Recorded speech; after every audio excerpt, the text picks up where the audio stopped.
කුණුමී කරවලා බණ්ඩාරගම වැල්මිල ප්‍රදේශයෙන් අපි ආරක්ෂිත මුදවාගත් සතෙක් තමයි මේ ඉන්නේ. ඉතින් මේ කුණුමී කරවලා නැත්නම් මල් රදනකයා ගැන අපේ හර්බල් හවුස් රසවතුන් දැන් හොඳින් දන්නවා. මොකද අපි මෙයා ගැන කලින් හඳුන්වලා දුන්නා. අදත් මේ මල් රදනකයාව අපි අරගෙන ඉන්න විශේෂ හේතුවක් තියෙනවා. මොකද අපි එදා අරන් ආපු මල් රදනකයාගේ මල් තිබ්බා. නැත්නම් මල් වගේ පේන මේ පුල්ලි රටාව තිබ්බා. ඒකෙන් අපිට මල් රදනකයා වඳුන ගන්න පුළුවන්. හැබැයි ඔබට පෙන්වන්නට ඕන හිතවතුනි ඒ විදිහට ඒ රටාව නැති මල් රදනකයොත් අපි අතර ඉන්නවා.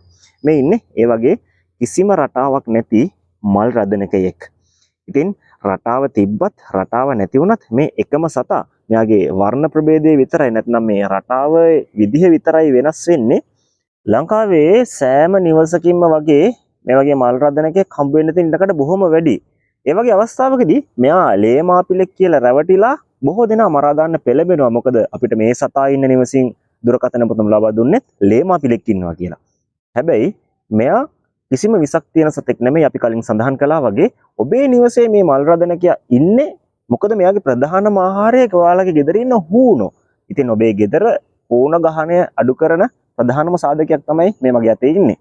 ඒ නිසා අපි හැමදාමත් කියනවා වගේ මේ වගේ සත්තු ආරක්ෂා කරන එක මිනිස්සු වෙච්ච අපේ යුතුයකමක්, අපේ වගකීමක්.